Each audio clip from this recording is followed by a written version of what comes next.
General McChrystal, thank you for your time. Sir, what is your assessment of Afghanistan at this time? In the overall effort?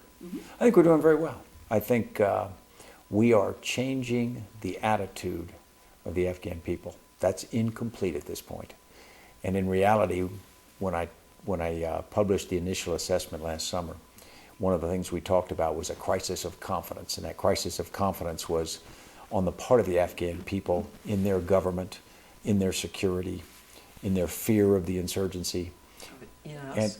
And in us, absolutely. And in the coalition's resolve and the coalition's ability. And all of those things, I think, created uncertainty.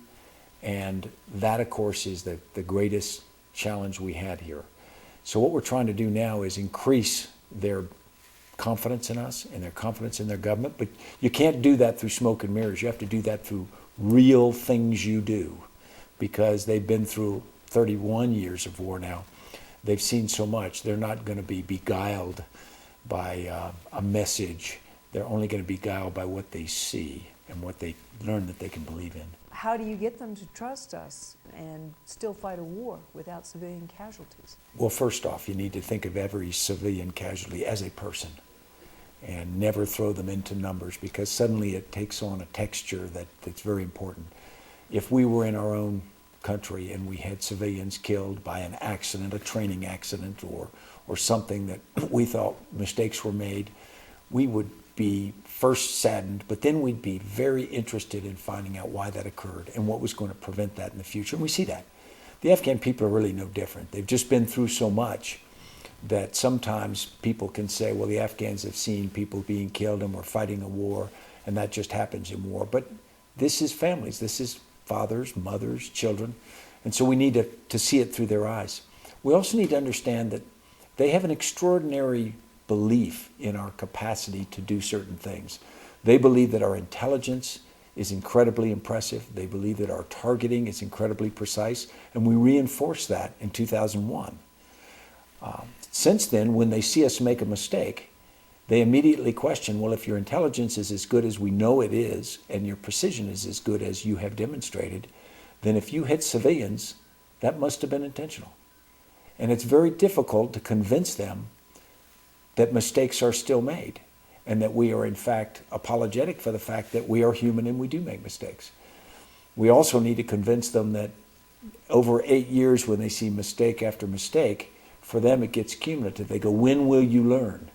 Or are you being cavalier? Or are you simply saying, yeah, we're working it, but in reality not changing the way you operate? So we're trying very hard now, one, to put greater focus on how we operate, and two, to convince them that that's genuine. But we can't convince them by what I say or what we write. We can only convince them by what they see. And over time, as we demonstrate that kind of care for their welfare, I think that it begins to pay off. So what does this mean to our troops on the ground? Specifically, what is your guidance to those that are fighting the war?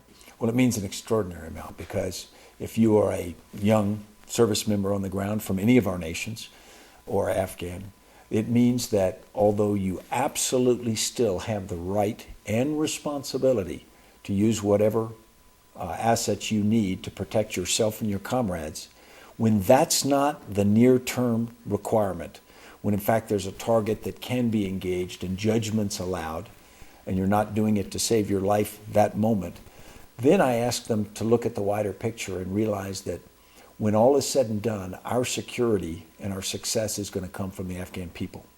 So that if we can't win their support, we can't be successful.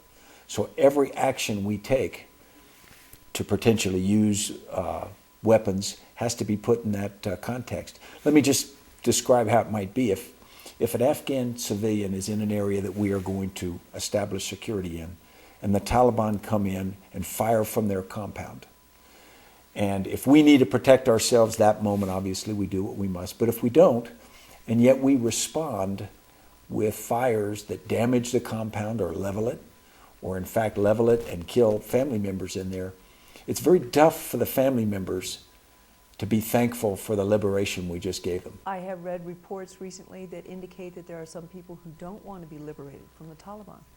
What do you say to that? You first need to understand the situation.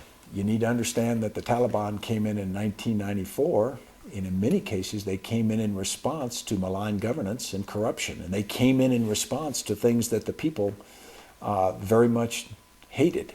And so the Taliban had a certain popularity in that. Now the Taliban are not popular now, and in fact, if you go through polling data or our interaction with them, but what the individual in the village seems to want, and every individual is different, and I use that word very carefully because you can't group them inappropriately.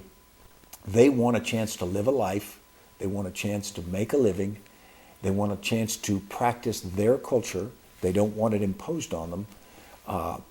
And so they will go with what they have to. They'll make rational decisions. If we can't protect them, they'd rather the Taliban than have their home destroyed. What they don't want to be is on the front line of the war. They don't want to be protected by us part of the time and then attacked by the Taliban part of the time, so that they are in a constant area of insecurity. They would prefer security from the government of Afghanistan, but if the government of Afghanistan can't provide that and can't provide legitimate, non-corrupt governance, then I think they're willing to accept insurgent control. And we need to understand that. It's not black and white.